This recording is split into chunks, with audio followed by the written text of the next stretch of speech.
तो hello and WhatsApp guys, आज हम पढ़ने वाले हैं केमिस्ट्री का पहला चैप्टर। वही बड़ी इजी तरीके से शॉर्ट में से जल्दी खत्म कर लेंगे गाइस।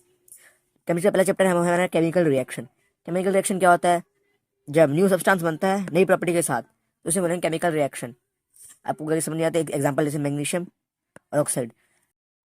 केमिकल रिएक्शन में जरूर फर्क नहीं पड़ता, हम कोई भी एलिमेंट ले सकते हैं, कंपाउंड ले सकते हैं। जैसे हमने लिया मैग्नीशियम और ऑक्साइड, उसे हमने रिएक्शन किया तो हमारी मैग्नीशियम ऑक्साइड बनता है।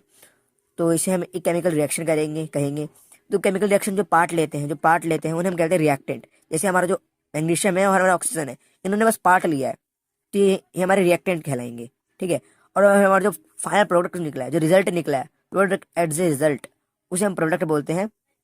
जो इन दोनों का बतम सम करने पर निकला, मतलब रिएक्शन के बाद जो हमारा फाइनल हमारे पास जो बचता है उसे हम बोलते हैं हमारा प्रोडक्ट। सो गाइस, जैसे हमारे नॉर्मल एग्जांपल्स देख सकते हैं जो हम डेली लाइफ में करते हैं। दूध का खराब होना, souring of milk, formation of curd, दही का जमना, कुकिंग ऑफ फूड, ये कुछ बेसिक एग्जांपल जो हम रोज देखते हैं अपने डेली लाइफ के अंदर।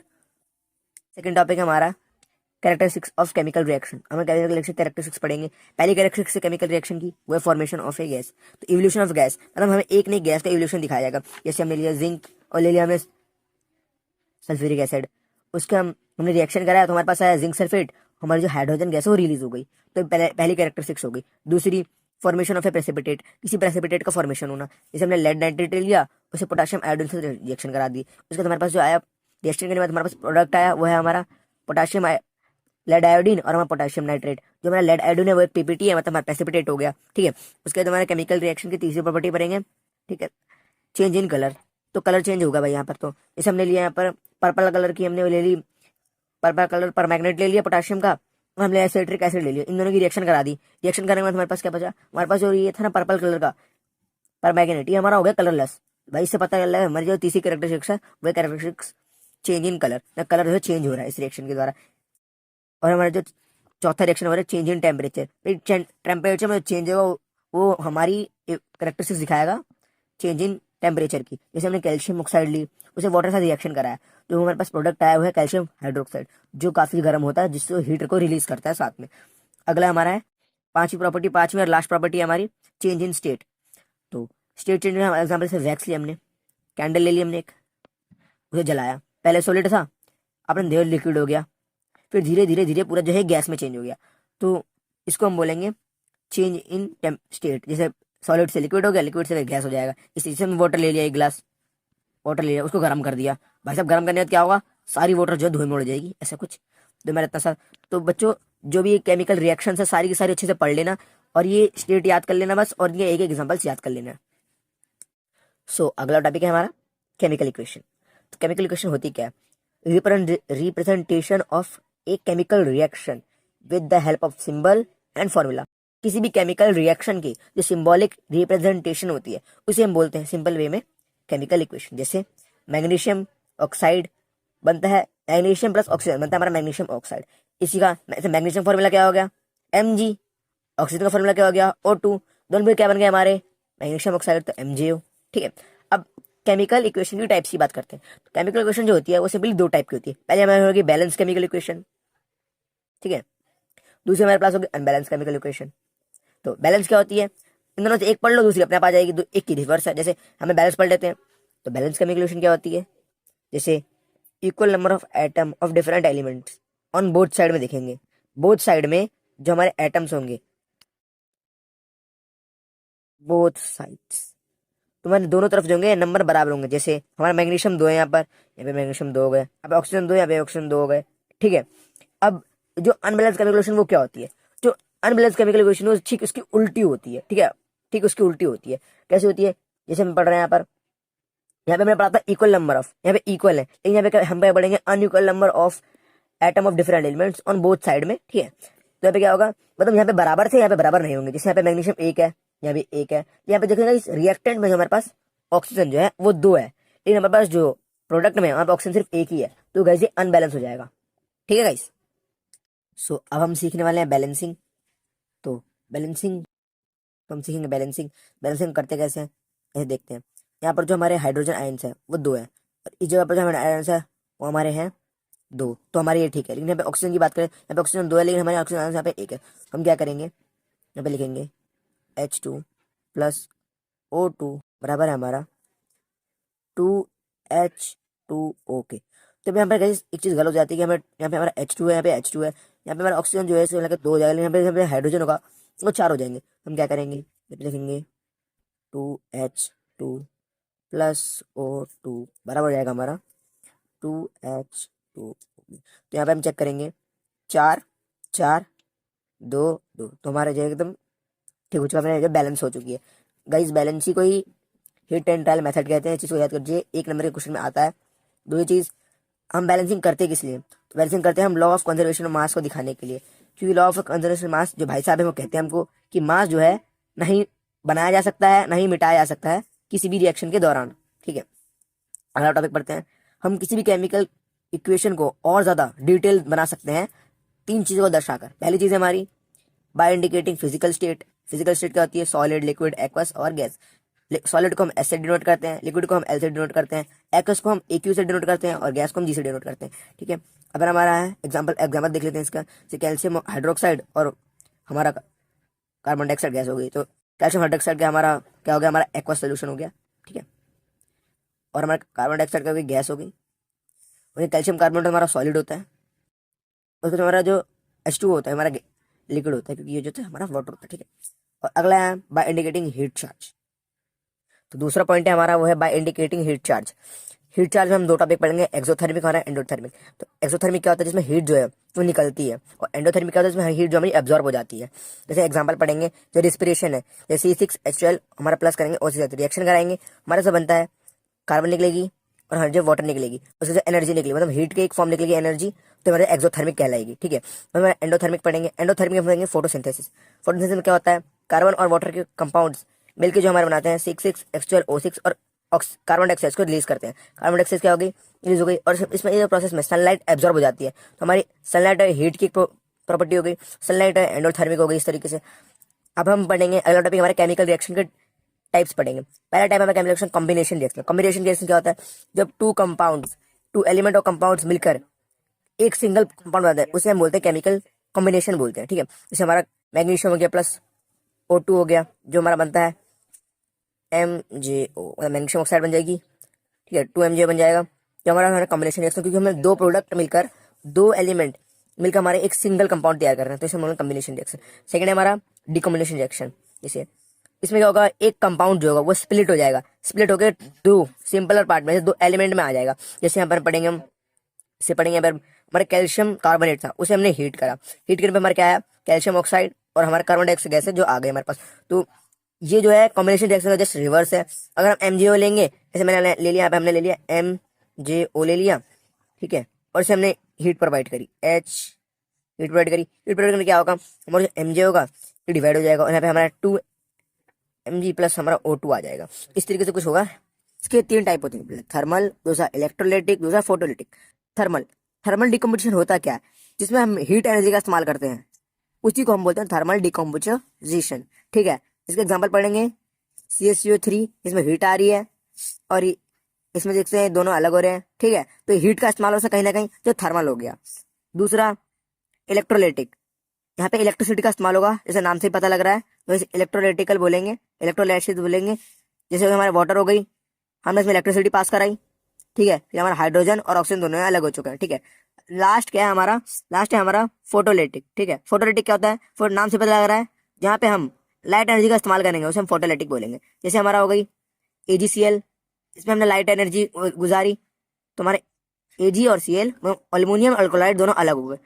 तो ये हमारे 3 टाइप के डिकम्पोजिशन थे।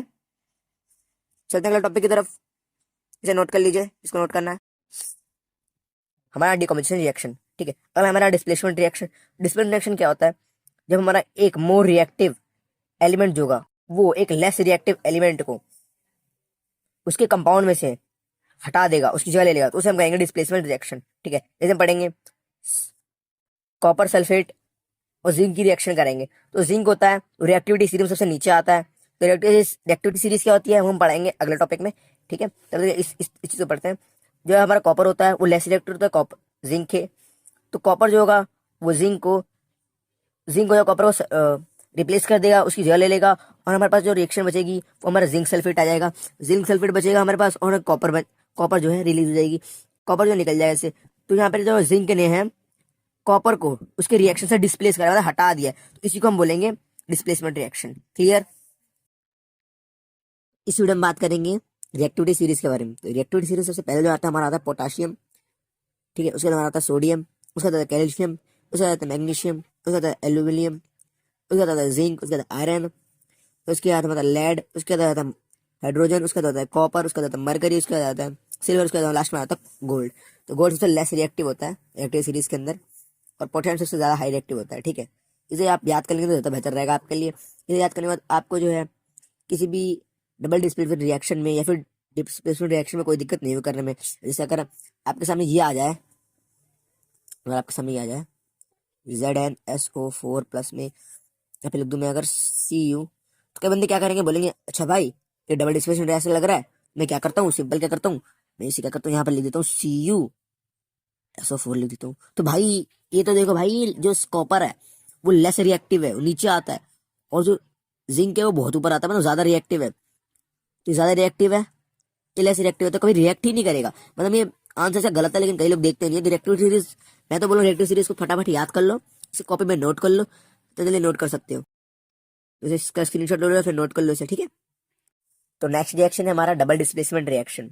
डबल डिस्प्लेसमेंट रिएक्शन क्या होता है, जब दो कंपाउंड्स अपने आयन्स को एक्सचेंज करते हैं एक नया कंपाउंड बनाने के लिए, तो कहलाता है हमारा डबल डिस्प्लेसमेंट रिएक्शन। तो डबल डिस्प्लेसमेंट रिएक्शन जैसे एग्जांपल देखते हैं, हमारा सोडियम हाइड्रोक्साइड था और आता है हाइड्रोक्लोरिक एसिड। इन्होंने अपने हाइड्रोजन आयन और सोडियम आयन को एक्सचेंज किया, और इससे जो बना हमारा बना वो सोडियम क्लोराइड और वाटर वजह से फॉर्म हो गया, ठीक है।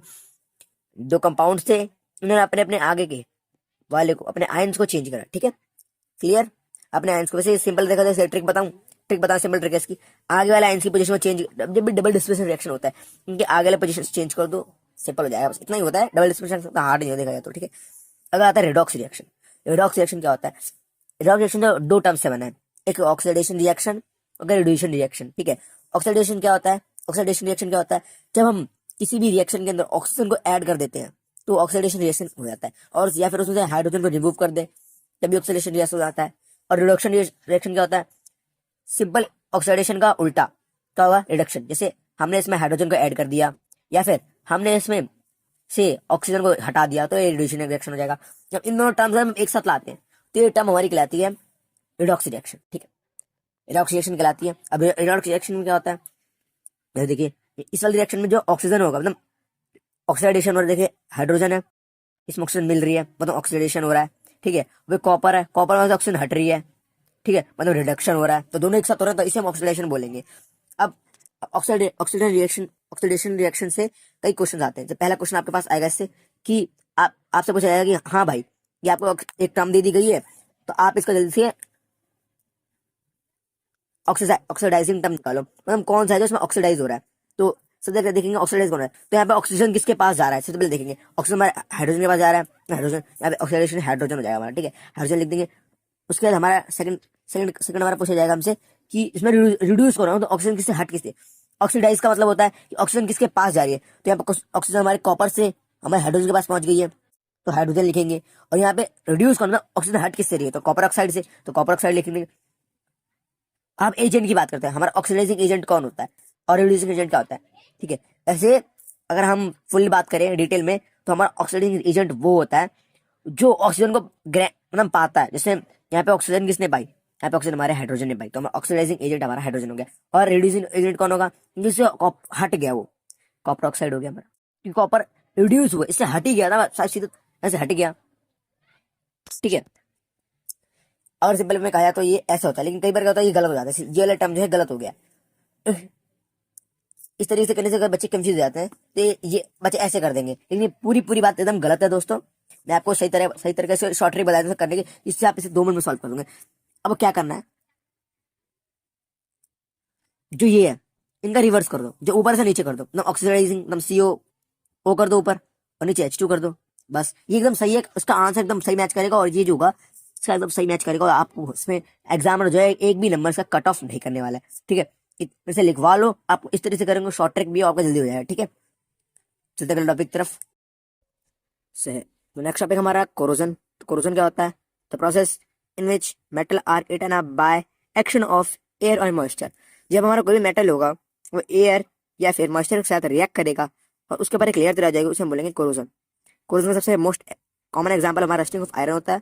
जैसे आयरन ऑक्सीजन, इसने नेचुरल गैस से रिएक्शन किया और ये हमारा बन चुका है जिंक, जिसे हम जंक बोलते हैं और इंग्लिश में हमें रस्ट बोलते हैं। ठीक है, अगला हमारा रेंसिडिटी टॉपिक, हमारा रेंसिडिटी। रेंसिडिटी क्या होती है? जो एक फूड में पाने वाले फूड के अंदर पाए जाने वाले ऑयल और फैट्स ऑक्सीजन के साथ रिएक्शन कर लेते हैं, तब उनकी जो स्मेल होती है बेकार हो जाती है और टेस्ट बेकार होता है। कई जो नॉर्मल चीज़ है, हमारे घर में खाना खराब होता है, उसी प्रोसेस को हम बोलते हैं रेंसिडिटी। ठीक है, बस उसे हमें साइंटिफिक लैंग्वेज में लिख के आना है। अब रेंसिडिटी से बचने के तरीके क्या होते हैं? जैसे हम घर में क्या करते हैं, हम इसमें कोई चीज़ ऐड कर देते हैं जिससे खराब नहीं होती जल्दी। ठीक है, कोई एंटीबायोटिक्स ऐड कर दिए। उसके बाद दूसरी चीज़ क्या, आपने चिप्स खाई होगी, चिप्स खराब क्यों नहीं होती? क्योंकि इसमें होता है नाइट्रोजन गैस होती है। नाइट्रोजन गैस जो होती है वो लेस रिएक्टिव होती है, रिएक्शन नहीं कर पाती है और हमारे फूड जो हमारा बच जाता है।